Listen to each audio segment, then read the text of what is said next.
بسم الله الرحمن الرحيم بسم اللہ الرحمن الرحیم الحمد للہ الذی جعلنا من المتمسکین بالقرآن العظیم ثم الصلاة والسلام علی قائد المستضعفین مولانا و مولا الکونین وجد الحسنین ومحبوب رب ثقلین ابی القاسم محمد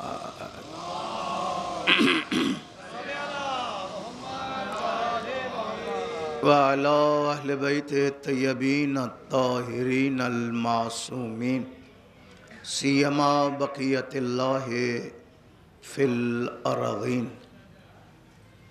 السلام علیک یا ابا عبد اللہ وعلی الارواح التي حلت بفنائک علیکنا منی سلام اللہ ابدا ما بقیت بقی اللیل والنہار ولا جعل اللہ آخر العہد منی لزیارتکم السلام علی الحسین وعلی علی بن الحسین وعلی اولادہ الحسین وعلی اصحابہ الحسین اللہم لعنا والظالمین ظلم حق محمد وآل محمد وآخر تابعا له على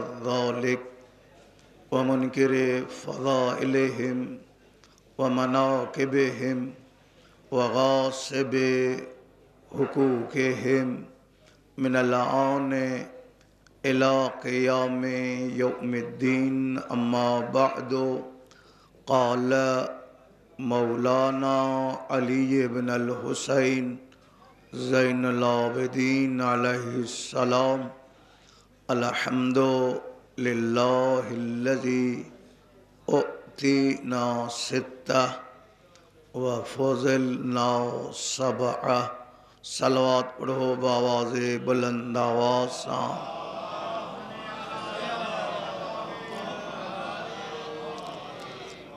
پانجے پانجے دعاؤں جی قبولیت جلا وری صلوات پڑھو بآواز بلند حاضرین ماں یا باہر جکے مومنین بیمار ہیں انہن جی صحت یابی جلا وری صلوات پڑھو بآواز بلند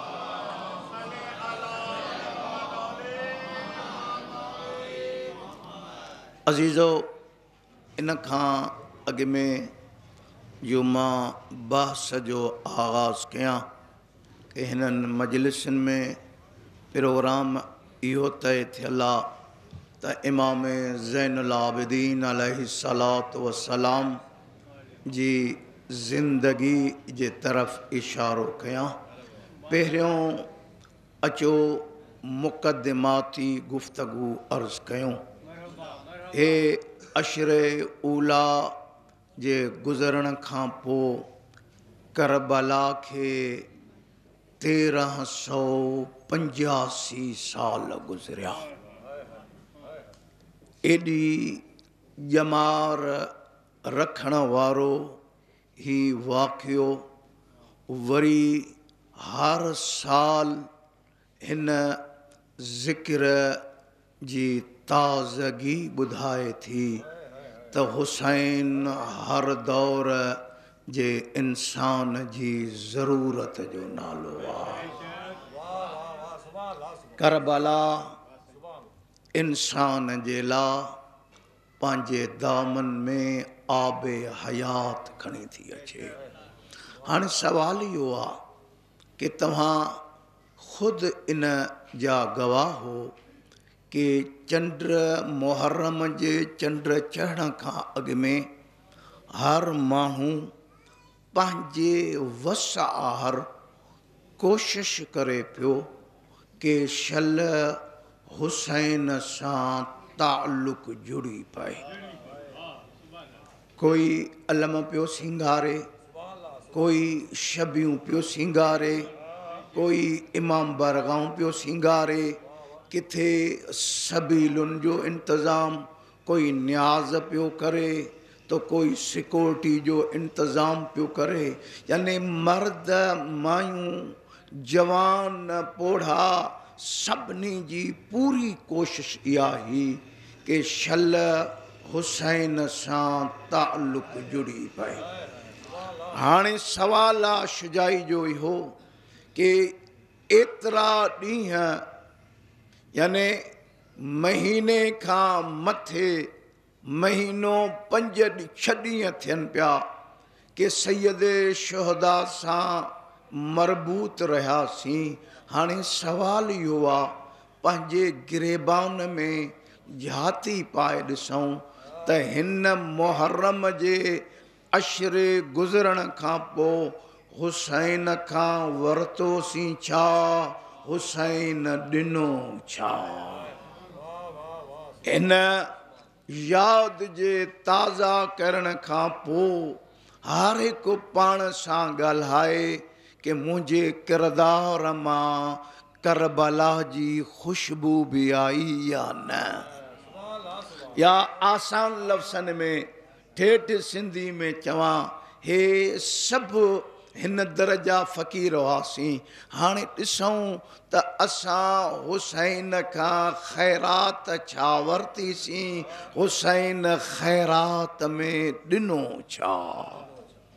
या हुसैन जी सदा बुलंद करण खां पोइ पंहिंजे वजूद जो जाइज़ो वठूं कि इन या हुसैन जी सदा मुंहिंजे वजूद ते असर कहिड़ो छॾियो आहे। मूं में नरमीअ जो मादो केतिरो पैदा थियो आहे।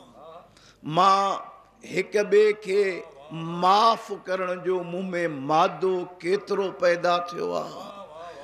इन ज़िक्र असांखे हिक ॿिए जे वेझो केतिरो कयो आहे। ही मुहर्रम सिर्फ़ कपड़नि जे तब्दीली जो नालो न आहे, मुहर्रम किरदार जी तब्दीली जो नालो आहे। हिन या हुसैन जी सदा बुलंद करण खां पोइ तुंहिंजे ज़बान में मिठास केॾो पैदा थियो। या हुसैन शबीर जे पंहिंजे टाइम टेबल खे चेंज कयो। तव्हां ॾिठो हूंदो मुहर्रम में माण्हुनि जे रोज़मर्रा जे ज़िंदगी जो टाइम टेबल चेंज थींदो आहे। माण्हू कचहरियूं, दोस्तियूं, यारियूं सभिनी खे किनार करे एॾी क़ुर्बानी ॾियण खां पोइ सवाल इहो आहे कि तो हुसैन खां वरितो छा। तुंहिंजे किरदार ते असर केतिरो थियो। हे जेके या हुसैन जूं सदाऊं बुलंद कयई, इन सदाउनि तुंहिंजे वजूद ते असर कहिड़ो छॾियो आहे। मां हिकु अज़ादार जो दास्तान तव्हांखे ॿुधायां जेके शबीर जा मातमी आहिनि त इहो या हुसैन जी सदा ही हथ जेको हीअं कयूं था, हे या हुसैन जी सदा इन हथ ते असर कहिड़ो छॾींदी। तव्हांजे तारीख़ जो हिकु मर्ज गुज़रियो आहे, असांजे सदी जो आहे।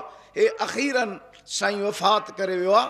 आयतुल्लाहिल उज़मा सैयद मोहम्मद रज़ा गुलपाएगानी अल मूसवी साईं जे लाइ मशहूरु हो सॼे कुम में कि सैयद ज़ादे वटि जंहिंखे ज़ख़्म हुजे, नासूर हुजे, जेकी बि तकलीफ़ हुजे, सैयद वटि ईंदा। सैयद हथ घुमाईंदो हो त ज़ख़्म बि ख़तमु थींदो हो ऐं ज़ख़्म जो निशान बि बाक़ी न रहंदो।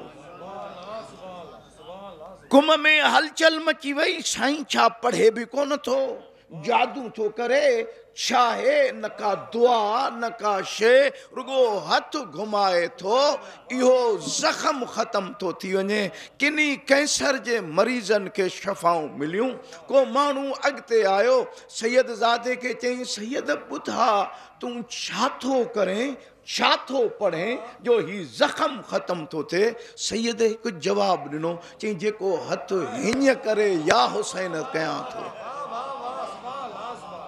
जेको हथ हीअं करे या हुसैन कयां थो छा उन हथ में एतिरो बि असर न हूंदो हिकिड़ो मातमी जे हथ में एतिरो असर आहे ॿियो एतिरियूं कुर्बानियूं थो ॾे उन जे वजूद में काई तब्दीली न आहे किथे त गड़बड़ थी आहे किथे त या पिनण कोन आयो आहे हाँ या अज़ादार कोन्हो के या मजलिसुन मातमन के हिक रस्म था समझूं न कंदासीं माण्हू छा चवंदा या मजलिस मातम के पंहिंजे रूहानी मेराज था समझूं यो हर एक पाण फैसलो करे कि छा सबब आहे असांजी त हालत इहा आहे हिननि रीतुनि रस्मुनि रवाजनि असां सां हालत इहा कई आहे जो असां पंहिंजे बचनि खे बि आज़ादार न करे सघिया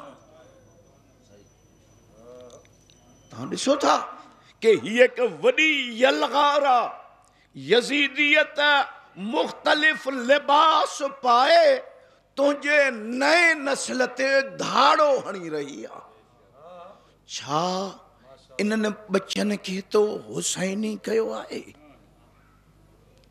असां वटि ॾींहों ॾींहों अजब कैफ़ियतूं आहिनि असां वटि जेके मातम कनि था उहे मजलिस में कोन था अचनि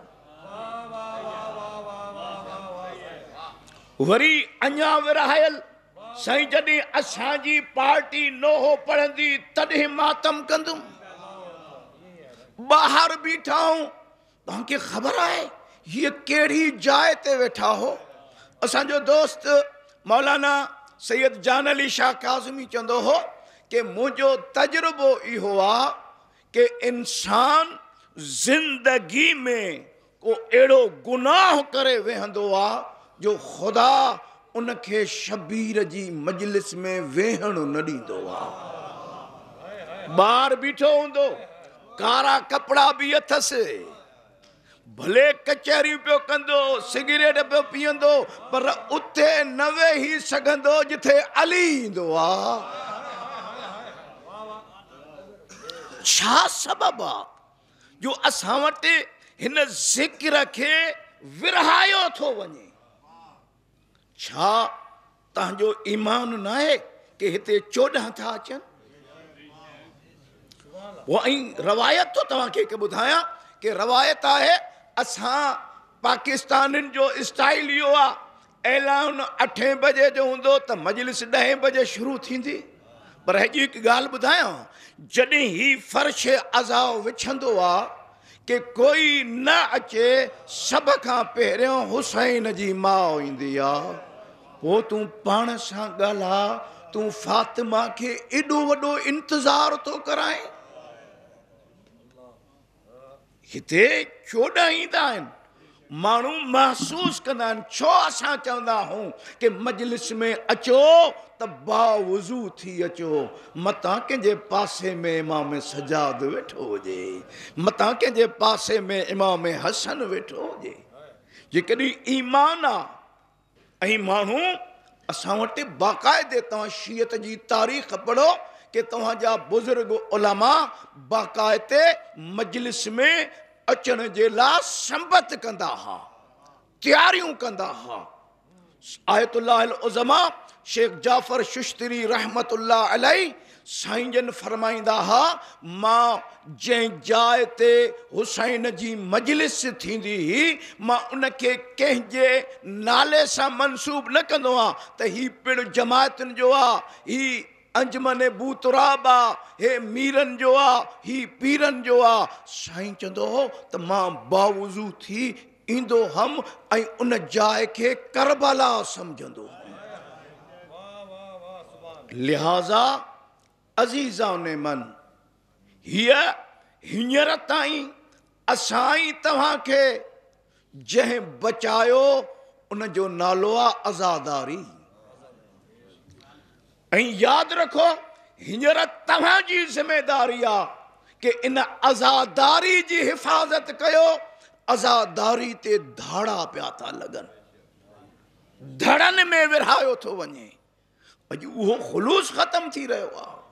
हालांकि हुसैन मौला जे आज़ादार जो मक़ाम इन जुमिले मां सम्झो कि अली जहिड़ो इमाम चए थो कौन माना, हिते हेठि वेहण वारा पाण खे घटि न सम्झो। मौला फरमाए थो मौशर जे मैदान में तूं मूं अली सां गॾु वेहंदे।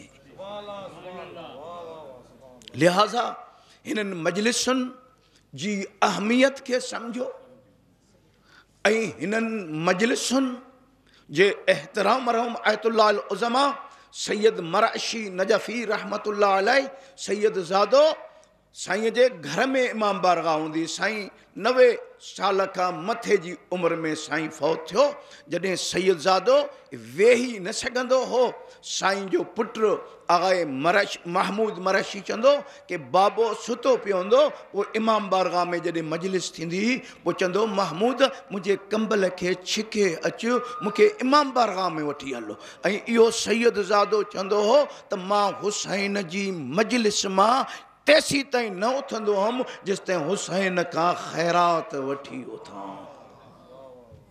अचो अॼु असां जे लाइ मौक़ियो आहे। हीअ उहा जाइ आहे जिथे इंसान जी तक़दीर तब्दील थींदी आहे।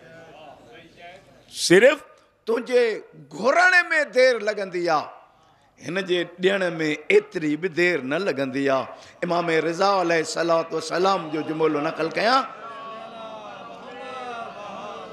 कि मुंहिंजो मौला फरमाए थो नहनु सुफ़नु निजा, असां सभु सैयद नजात छोटकारे जा बेड़ा हूं। लाकिन सफ़ीनतुल हुसैन औसा औ असरा, मगर असां 14 मां हुसैन जो बेड़ो बि वॾो आहे ऐं तिखो बि घणो आहे। तूं हिकु गिराट हुसैन जे वेझो थींदे हुसैन हिकु हथु तुंहिंजे वेझो थींदो। माहौल ठाहियो पंहिंजे पाण खे। मां त हिन चकर में अशरे में बि दाऊं कयूं, 2-3 ख़वातीन जूं मजलिसूं पढ़णियूं पयूं। मां चयुमि ॾिसो पंहिंजे औलाद खे मजलिसुनि में वठी अचो।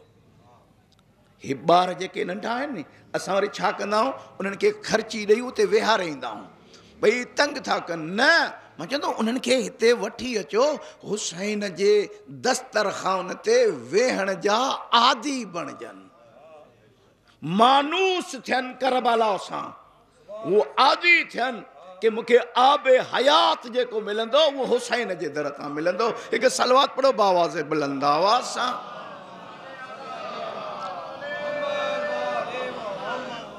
लिहाज़ा इन शइ जो क़द्र कयो ऐं पंहिंजे मक़ाम खे सम्झो। अमीर फरमाए थो हलक मन लम यारिफ़ क़द्र, उहो हलाक आहे जंहिंखे पंहिंजे क़द्र जी ख़बर कान्हे का। मां शागिर्दनि खे असां चवंदा आहियूं पहिरियों असां का शइ कोन हुआसीं, फ़लसफ़े में चवंदा हुआसीं असांजी का क़ीमत ई कान हुई। हिन ज़िक्र तोखे क़ीमत ई कयो आहे, तोखे माउन ॾिनो आहे, को तक़सीम थियो, को शबीर जो मर्शीअ निगार आहे, को ज़ाकिर आहे, को नोह ख़ान आहे, को ख़तीब आहे। सिर्फ़ इमाम रिज़ा अलैहिस्सलातु वस्सलाम जो हिकु जुमिलो ज़हन में आयो आहे, छो त अक्सर मर्शीअ ख़ान ॾिसी मूंखे इमाम रिज़ा जो उहो जुमिलो यादि थो अचे कि दिल इमाम जो मर्शीअ ख़ान हो। ऐं मक़ाम जो इन हिकिड़े जुमिले में सम्झो कि इमाम फरमाए थो दिल इरसिल हुसैन अंत नासिरुन, देबिल तू मुझे बाबे जा मरसिया पढ़ तुझो यो पढ़ण जो अंदाज तू असां चोॾहनि जो मददगार तव्हां ॾिसो कि मक़ाम मिले थो पंहिंजे सफ़नि खे मुनज़म कयो ॾिसो त हिन या हुसैन जी सदाउन तव्हांखे हिक ॿिए जे वेझो कयो आहे या परे थिया हुसैन जे महिमाउन थियण खां अॻु में हिक ॿिए खे माफ़ करण जो मादो बि पैदा थियो अथव या न हिक ॿिए खां पलांद था वठो ये ज़िक्र इंसान खे क़ीमती ठाहींदो आहे रवायतूं आहिनि हे जेतिरियूं घड़ियूं तूं हिते वेहंदो आहे इहो टाइम तुंहिंजे उमिरि में काउंट न थींदो आहे इहो एज़ाज़ आहे ही बोनस आहे तुंहिंजे ज़िंदगी जो जेतिरो टाइम हुसैन जे दर ते वेठो आहे ॿिनि जायुनि जे लाइ इहे रवायतूं मिलियूं या रवायत मिली कि जॾहिं इंसान हुसैन जी ज़ियारत जे लाइ निकिरंदो आहे उन घर खां निकिरण खां वठी वापसीअ ताईं इहो जेके ॾींहं गुज़रनि था अल्लाह इहे ॾींहं उन जी उमिरि में काउंट नथो करे ऐं ॿियो जेको शबीर जे मजलिस में वेहे थो हफ़त हुमुल मलाइका न मां अंदाज़ो लायो तव्हां पाण खे गैर महफ़ूज़ न सम्झो रवायत ॿुधाए थी मलाइक हिननि जो पहरो ॾींदा मक़ाम खे सम्झो हिन ज़िक्र मां हिन यादि हे ज़िक्र तव्हांजे तब्दीली जो सबबु बणिजे हीअ आदत न हुजे ही रस्म न हुजे हे इबादत आहे ऐं इबादत इंसान खे बुलंद कंदी आहे इन जे करे इन हालात खे ॾिसी इन मुक़दमे खां पोइ इंशाअल्लाह सुभाणे बि कोशिशि कयो त जीअं मां ठीकु 10 बजे मिंबर ते वेहां वक़्त जी पाबंदी कयो ताकी इमाम ज़ैनुल आबिदीन अलैहिस्सलातु वस्सलाम जी ज़िंदगी जो आगाज़ कयां तमीदन इहो बास जो आगाज़ कयां सलवात पढ़ो बावाज़ बुलंद आवाज़ सां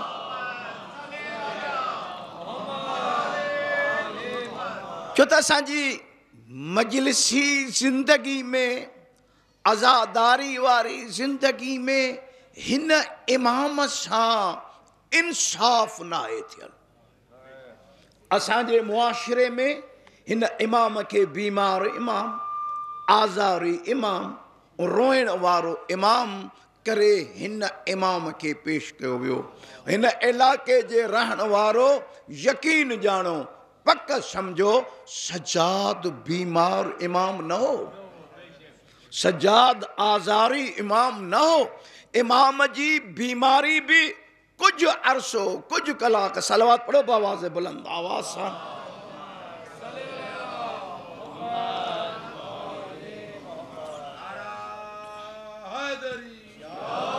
बस जो आगाज़ के मुझे मौला बीमार न हो इमाम आशूर जे ॾींहुं बीमार थियो ये कंचंद कलाक बीमार थे ताकि नस्ल इमामत क़यामत ताईं बाक़ी रहे छो त इमाम हुसैन अलैहिस्सलातु वस्सलाम सां इन इमाम जा बरिश्ता आहिनि हुसैन जो पुट भी आहे ऐं हुसैन जी रैयत भी आहे हुसैन ज़ैनुल आबिदीन जो इमाम भी आहे अगर आशूर जे ॾींहुं बीमार नथो थे त हल मिन नासिर यंसुरनी जो जवाब वाजिब हो इमाम अगर निकरे सजाद कुसे त नस्ल इमामत मुकी वने मसला तो यही कि सजाद बीमार थे जिहाद साकित रहे से ताकि नस्ल इमामत क़यामत ताईं बाकी रहे इन जे करे असां वटि मौला ते गुफ्तगू थी कान का असां वटि मौला जे लाइ अजब अजब मफरूज़ा मां 28 जी राति ओॾे टंडे ठोड़े में अर्ज़ कयो कि इन जे करे जॾहिं इमाम जी ज़िंदगी बयान न थी असां इमाम सां अजब अजब ॻाल्हियूं मनसूब कयूं कड़ा कोलाफा जंजीर चई साईं ये मुझे बासजा आहिनि भई इहो केरु थो चए त जंजीर पाइण इमाम सजाद जी सुन्नत आहे भई साबित कंदो सुन्नत त उनखे चइबो आहे जेकी इमाम अख़्तियार सां कई वई इमाम खे त ज़ालिमनि पाराया तव्हांखे कहिड़े ज़ालिम पाराया आहिनि चई साईं बासजा आहिनि मां गुज़िरियल साल करबला में मजलिस पे पढ़ा मुझे ग्रुप में हिकिड़ो जवान हुजे 40 में हे भलो तहज्जुद गुज़ार जवान पर उनके ये कड़ा जंजीर पातल हुजनि से मां प्यार समझ मां बाबा हे छा है कि मौलाना ये मन्नत के हैं बासजा हैं मां अजबा ताके जंजीर कड़ा कोलाफा बेड़ियों ताके बास में मिलन थियूं के तहज्जुद जी नमाज त बास में काने मिली आ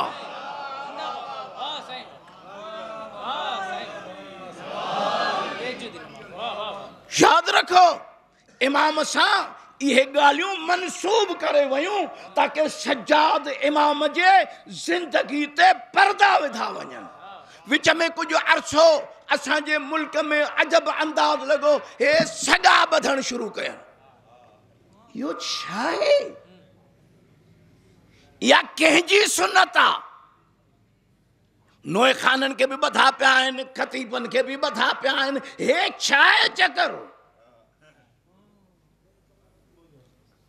या कंहिंजी सुन्नत आ किथां आंदो अथव इहो रस्म चई सही मौलाना मन्नत के हैं ये अजब हिननि जूं बासूं आहिनि हाँ मुंहिंजी ॻाल्हि सम्झ में अचे थी या न इन्हनि रीतुनि रस्मुनि आज़ादारी जे तक़दुस खे पामाल कयो ऐं यादि रखो दुश्मन हुसैन जे आज़ादारीअ खे कम रंग ॾिसणु चाहे थो हे जेके अची ॾाढ़नि वारा वेठा आहिनि उन्हनि खां पुछो 100 साल 50 साल अॻु में मुहर्रम जो इस्तक़बाल ईअं थींदो हो पुराणे में पुराणे कपिड़े खे रंग ईंदो हो ईअं आहे या न पुराणे में पुराणे कपिड़े खे रंग ईंदो हो माण्हुनि जा मातमी वेश अजब सादगी हूंदी असां वटि चंड चढ़ाई कोन थो नवां कपिड़ा वरता था वञनि हे माइन जा मुरीद मर्द जीअं ज़ाल चए फलाणे जे घर में ही वॻो पाए वञा सम्झे मुंहिंजी ॻाल्हि अचे थी या न पंहिंजे घर में जनाज़ो थींदो ईअं कंदासीं हाँ पंहिंजे घर में लाश पई हुजे कंदासीं हे जेब हिन रखजा कॉलर हिन रखजा हाँ हे तू मातमी आ हाँ हे 72 जो सोगवारा ऐं मुहर्रम में दर्जिन वटि टाइम कोने को हे पिटिया दर्जी कुछ चवनि था मुहर्रम खे असां कारी ईद सम्झंदा आहियूं कंहिं ईद में एतिरा कपिड़ा न ईंदा आहिनि जेके मुहर्रम में ईंदा आहिनि मुझी ॻाल्हि समझ में अचे थी या न एक सलवात पढ़ो बावाज़े बुलंद आवाज़ सां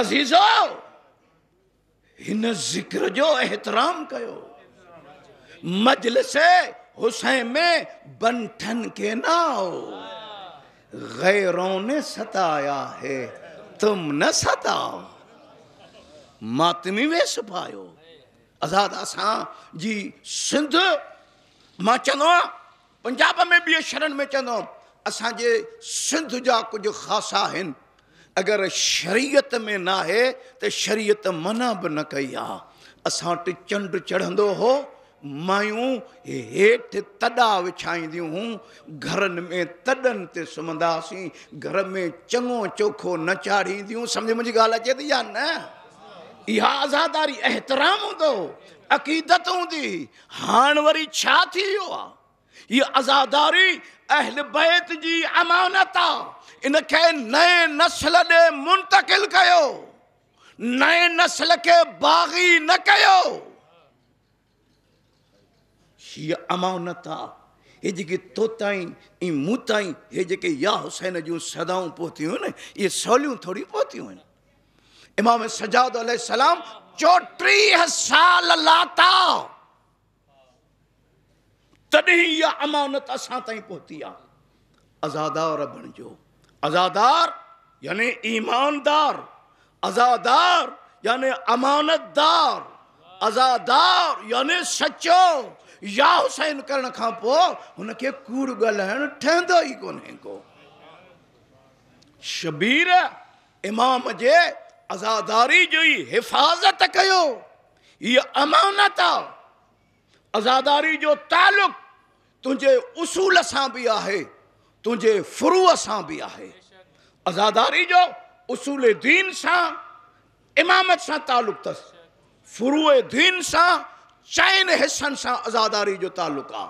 अमर बिल मारूफ, नही अनिल मुनकर, तवल्ला तबर्रा, 4 हिस्सनि सां। यादि रखो, दुश्मन तव्हांजो लिबास पाए तव्हां में ॾार पियो विझे। जंहिंखे ॾिसो उनजे खीसे में फतवा। हाँ, ख़ौफ़ी कोन्हे को। जंहिं वीचारे खे तड़ लाहिणु नथो अचे उहो मासूम जी मासूम शरीयत में हथ चुरांद थो करे। छो ईअं थी रहियो आहे? किथे त गड़बड़ थी आहे, किथे तो ऐं मां पंहिंजी ज़िमेदारी पूरी न कई आहे।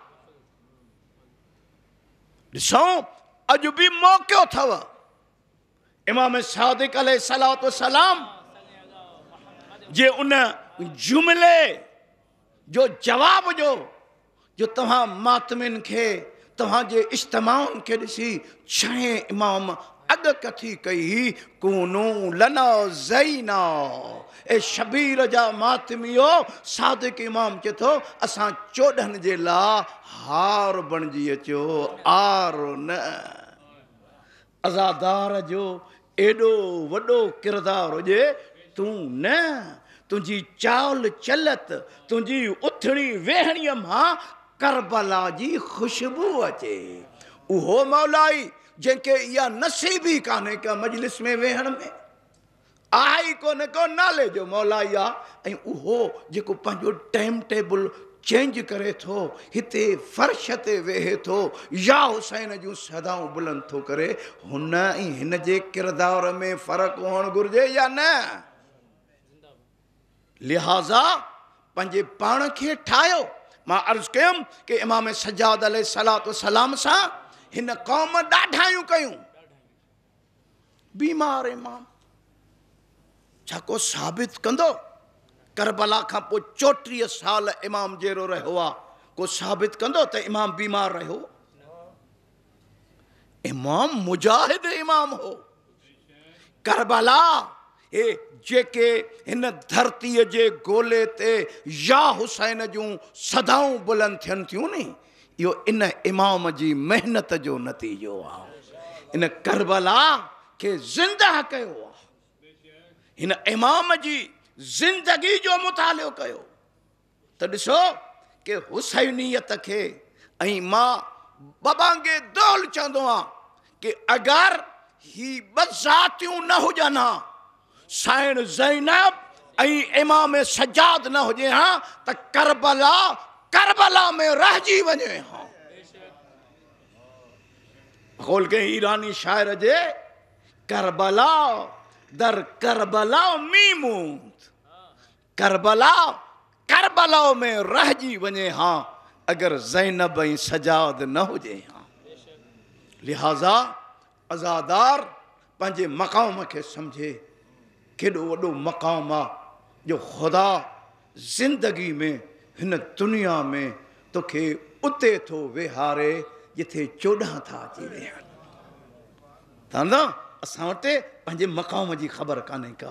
को MNA को MPA अचे थो, पोइ उन सां सेल्फियूं बि कढायूं था, उन सां मिलण जे लाइ अलाए छा छा था कयूं। हे तोखे घर वेझे भरिसां इमाम बारगाह में 1 न 14 था अचनि। केॾो मक़ाम आहे तुंहिंजो जो उन जाइ ते थो अचे। उहा बि ॻाल्हि आहे कि शुजाई गुनाहगार आहे, हिननि अखियुनि ते परदा आहिनि जो ॾिसी नथो सघां, मगर ईमान आहे, अचनि था।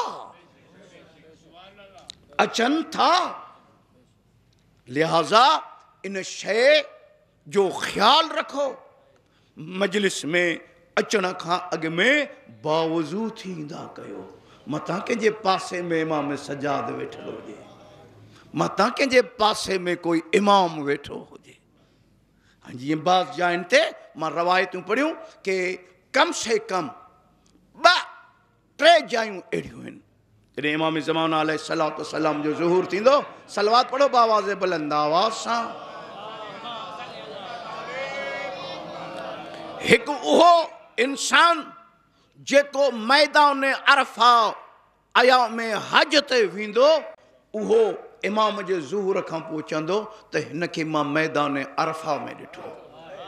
हिकु नंबर ॿियो, उहो अज़ादार जेको करबला जो ज़वार आहे, जॾहिं इमाम जो ज़ुहूर थींदो पोइ उहो ज़वार चवंदो त ही शख़्स त मां मौला जे ज़री में रोईंदे ॾिठो। ऐं टियों, जेको मजलिस ॿुधण जो आदी आहे, उहो अज़ादार जॾहिं इमाम जो ज़ुहूर थींदो चवंदो ही त फलाणी कुंड मां वेही रोए पियो।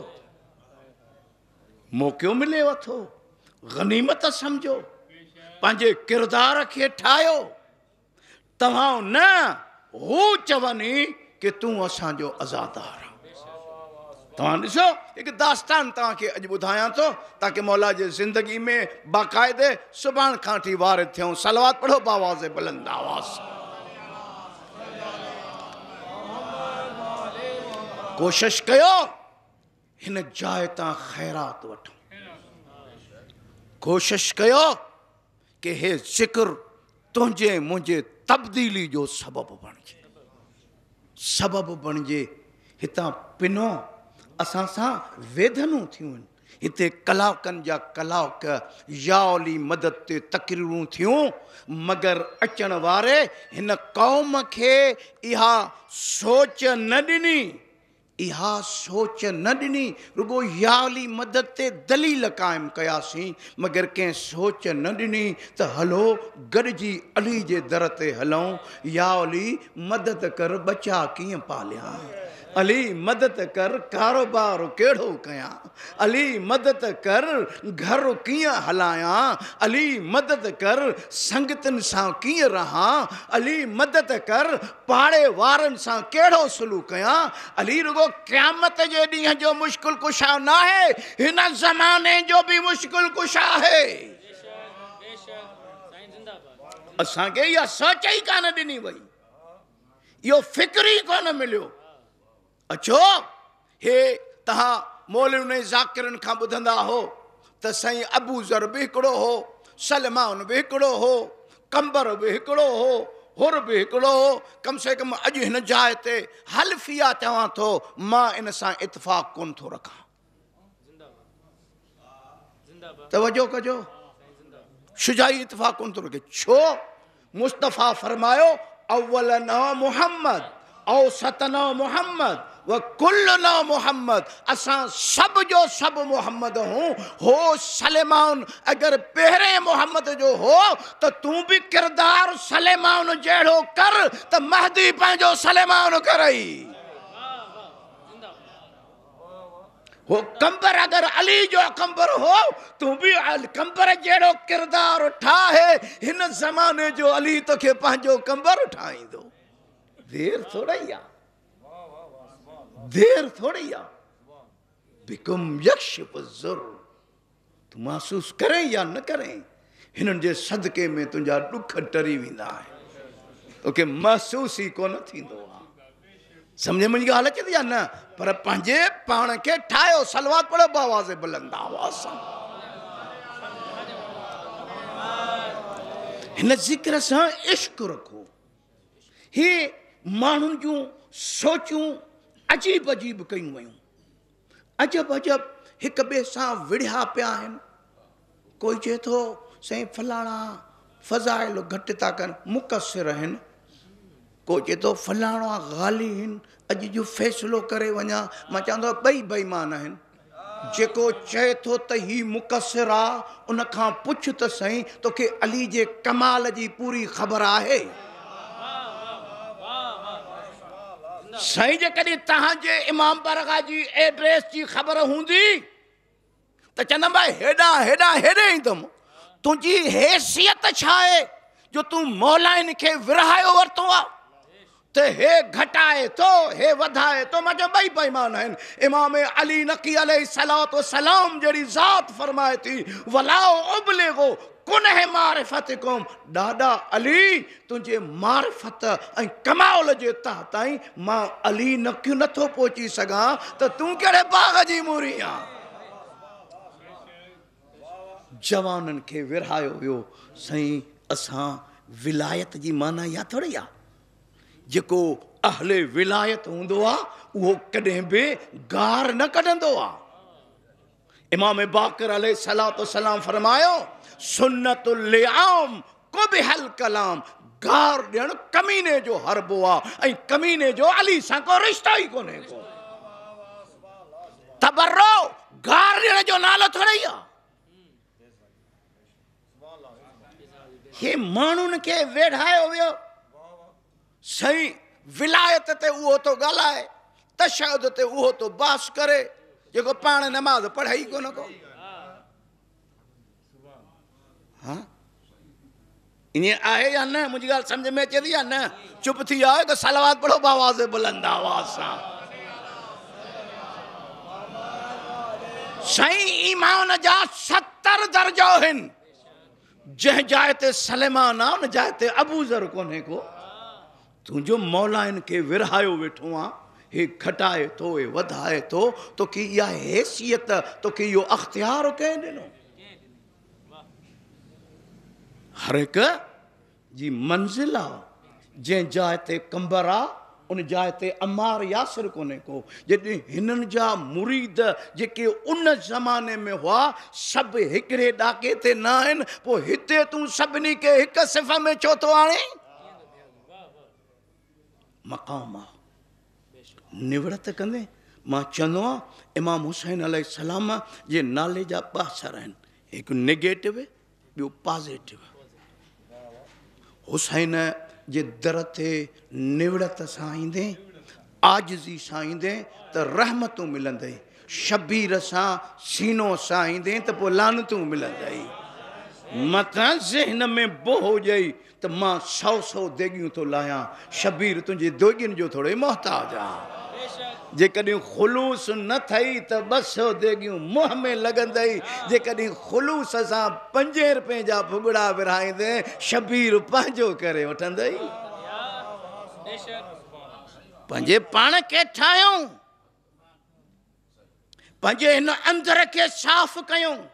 मुनाफ़िक़त न हुजे, साड़ न हुजे, हसद न हुजे, न सहणाइप न हुजे। हिन खे साफ़ कर छो त ही हंध हुसैन जे रहण जी जाइ आहे। रवायत ॿुधायो मुंहिंजो मौला फरमाए थो मूं हुसैन जूं 2 क़बरूं आहिनि। हिकिड़ी क़बर करबला, ॿी क़बर मोमिन जे दिलि में हूंदी आहे। जिथे हुसैन जी क़बर हुजे उते मुनाफ़िक़त त न हुजे, उते साड़ त न हुजे, उते न सहणाइप त न हुजे। मक़ाम खे सम्झो। ख़ुदा तोखे केॾो वॾो इनाम ॾिनो आहे। ख़ुदा तोखे हादी ॾिना सभु सैयद। हाँ तोखे मुर्शिद ॾिनई सभु सैयद। दुनिया कोरन मोचन खे अलाए छा थी वञे। हाँ अॼु उथंदे ई हिकिड़ो जुमिलो चई ऐं अॼु जे बास खे ख़तमु थो कयां। सुभाणे बाक़ाइदा इमाम सजाद जी ज़िंदगी जो आगाज़ कंदमि। हिकु सलवात पढ़ो आवाज़ बुलंद। अॼु रुगो एतिरो सम्झो, अॼु रुगो एतिरो सम्झो ताकी मूंसां मिज़ाज मिलायो, ताकी 5 ॾींहं मां पंहिंजे वस में पूरी कोशिशि कंदमि त इमाम सजाद जी ज़िंदगी ॿुधायां। सम्झ मुंहिंजी ॻाल्हि अचे थी या न? मां आम पंहिंजे सिंध जे ॻोठनि में जॾहिं मजलिसुनि ते वेंदो आहे न, पोइ तॾहिं मौलाइनि सां कचहरीअ जे अंदाज़ में ॻाल्हि कंदो आहियां कि अहल बैत जो सिंध जो अहल बैत सां गहरो तालुक़ रहियो आहे। मां अर्ज़ु कंदुमि पंहिंजे ॿियनि भाषाउनि में जॾहिं ईंदुमि, सवाल इहो आहे पाण सां ॻाल्हायूं, जंहिं क़ौम जो मुर्शिद सजाद इमाम जहिड़ो हुजे त पोइ हैदराबाद वारो ॿुधायो त पोइ मुरीद कहिड़ो हुजे। हाँ, पाण सां ॻाल्हायूं, मुर्शिद हेड़ो। हाँ, चुप थी आओ। हाँ, वरी जुमिलो दोहरायां, ये जवाननि खे चवां थो, साईं मुर्शिद हेड़ो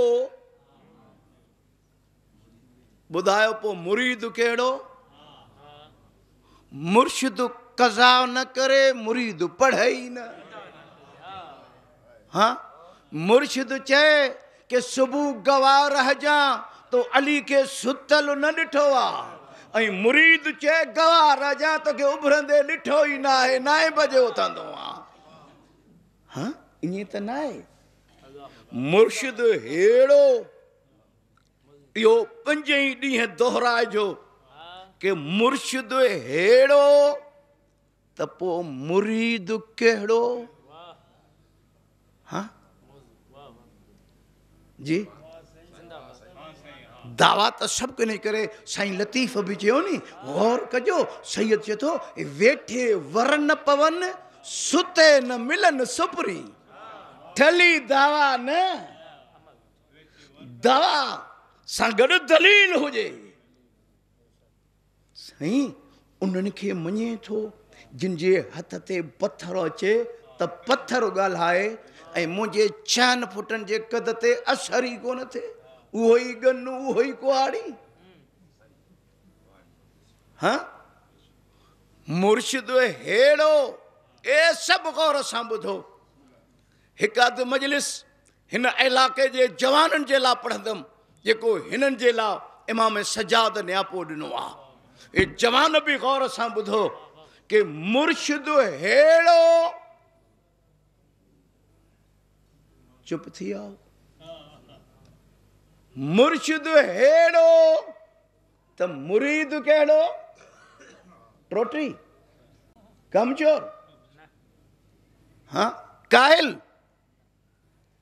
हाँ, हिते हिन क़ौम खे अलाए कीअं हिननि ॾटा ॾेई हिन क़ौम खे छो पोइ चई साईं न्याज़ थो कयां जन्नत मिले, शबील थो पीआरियां जन्नत मिले, मजलिस में विया। हैफ़ा तुंहिंजी सोच ते तूं हुसैन सां वापार थो करे। हुसैन चइबो हुनखे आहे जो हिननि जा नौकर जन्नत विकिणंदा आहिनि,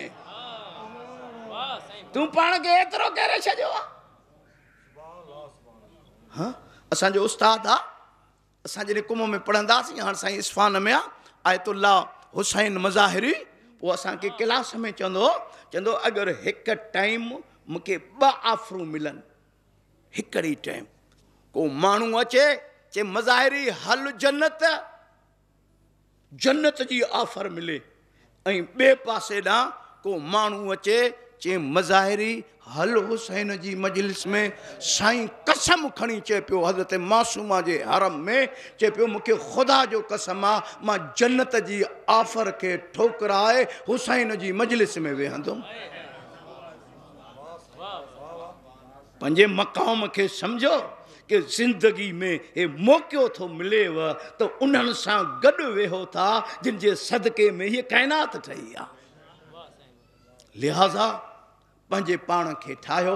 वरी बि सवाल दोहरायां थो ताकि तव्हांखे मां पंहिंजो हम ख़्यालु कयां, सुभाणे गुफ़्तगू में बाक़ाइदे वारिद थियां।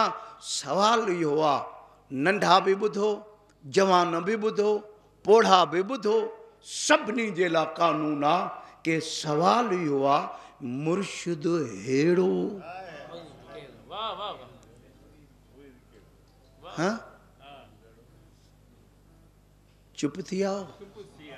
हाँ, ॻाल्हाईंदो त तॾहिं मां तव्हां सां ॻाल्हाईंदुमि नी, मां न त 2 कलाक बि पढ़ंदो आहे मजलिस, सम्झ मुंहिंजी ॻाल्हि अचे थी या न। हाँ, मुर्शिद हेड़ो त मुरीद कहिड़ो।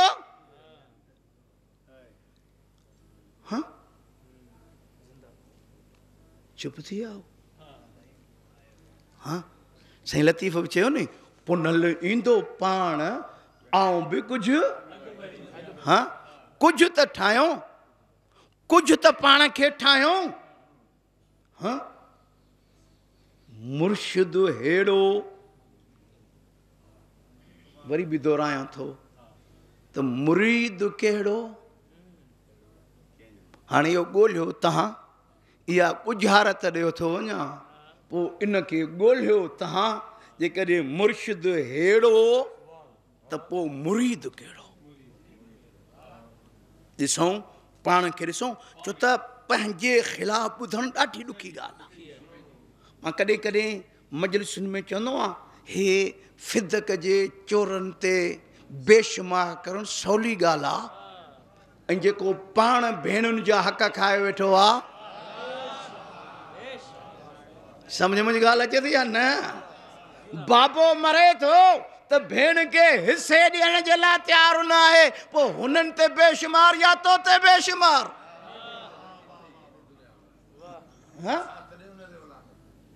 सम्झ में ॻाल्हि अचे थी या न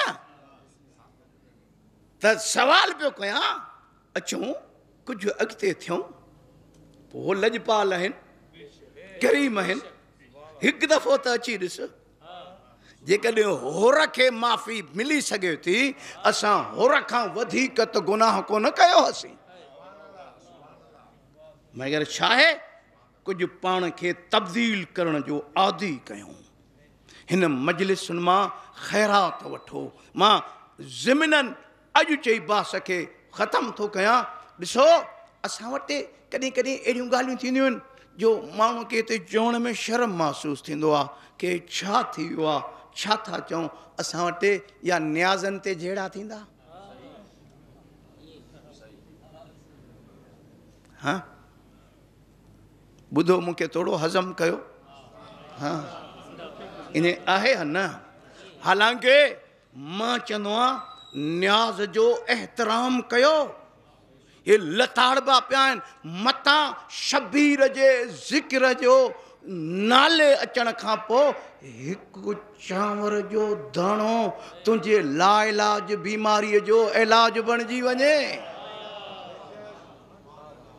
हुसैन जे न्याज़ खे शफ़ा सम्झी खाईंदा कयो असां वटि कॾहिं शर्म ईंदो आहे चईंदे फलाणी जाते न्याज़ ते विड़ी पिया आहिनि कंहिंसां ॻाल्हायूं छा चऊं हा न्याज़ खे ऐं इमाम हुसैन जी मजलिस में ॿिनि क़िस्मनि जा न्याज़ ईंदा आहिनि हिकिड़ो चांवरनि जी सूरत में सबील जी सूरत में इहे ज़ाहिरी सूरत में ॿियो न्याज़ मिलंदो आहे उहो ज़र्फ़ ते मिलंदो आहे हुसैन जी मजलिस में गैरत जो बि न्याज़ मिलंदो आहे छो त बेगैरत जो करबला सां को तालुक़ ई कोन्हे को हुसैन जी मजलिस में हया जो न्याज़ मिलंदो आहे हुसैन जे मजलिस में अदब जो न्याज़ मिलंदो आहे हुसैन जे मजलिस में अखलाक जो न्याज़ मिलंदो आहे पोइ जंहिंमें जेतिरो ज़र्फ़ हूंदो आहे अता क़द्र मारिफ़त हे तव्हांजी इन थोरे ॻाल्हाइण सां मूंखे मौला हुसैन जी हिकु ॻाल्हि यादि अची वई आहे हिकु सलवात पढ़ो बावाज़ बुलंद आवाज़ सां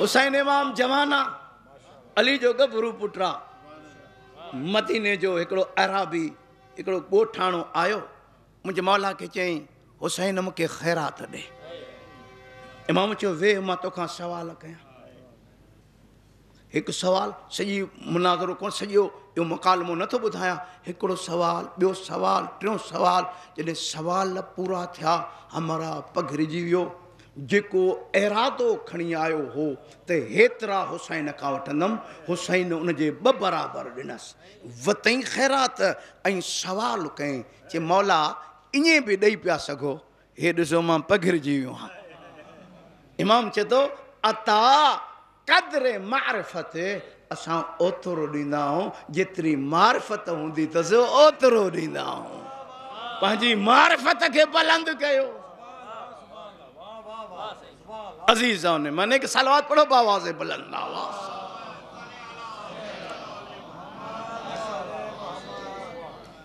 माशाल्लाह मौला जा मरसी खान भी आहिनि, मातमी बि वेठा हो, नोए खान बि वेठा हो। मुंहिंजी हिकिड़ी ॿी कमज़ोरी हूंदी आहे कि जिथे अशरो या खमसो पढ़ंदो आहियां, पहिरीं मजलिस उन जे नाले सां मखसूस कंदो आहियां जंहिं पहिरियों नोहो बाबे जे वञण खां पोइ पढ़ियो। हाँ सम्झी वियव? उन जो नालो वठां जेकी जवानीअ में पोढ़ी थी वई। असांजे सिंध जो हिकु ख़तीब गुज़रियो आहे, मरहूम थी वियो, हुनजी ॻाल्हि ज़हन में अची वई। मरहूम मौलवी अब्दुल हमीद चांडियो लाड़काणे वारो लाहौर में पियो पढ़े। उन खां मजलिस जे विच मां हिकु जवान उथी खड़ो थियो त मौलवी साहब ॿुधा हुसैन जी माउ जा वार अछा कीअं थिया? साईं रोई पियो। साईं हिकु ॻाल्हि कई जेकी करे मां मजलिस खे अॻिते वठी हलां।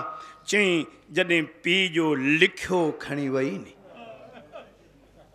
उम्मत, जॾहिं उहा सनद फाड़ी, मां पंहिंजे लफ़्ज़नि में चवां, जॾहिं सनद फाड़ी फातिमा बीठल वेठी, जॾहिं उहे टुकड़ा गॾु करे ख़तमु कयईं, हुसैन जी माउ जा वार अछा थी विया। अचो उन बीबी जो ज़िक्र कयूं हिन जाइ ते जंहिंजे लाइ हर इमाम रुनो। हीअ उहा अज़ादार बीबी आहे जंहिंजो अज़ादार हर इमाम रहियो। मां ॾिसां थो हिते मशहद जा ज़वार बि काफ़ी वेठा आहिनि। इमाम रज़ा खे जॾहिं बचिड़ो ॼायो, 2 सालनि जो इमाम मोहम्मद तकी हो, बाबो वेठो आहे, ॾिठईं तकी ज़मीन ते वेठो आहे, नंढड़ो ॿार लकीरूं पियो थो कढे ऐं ज़ारो कतार रोई पियो थो।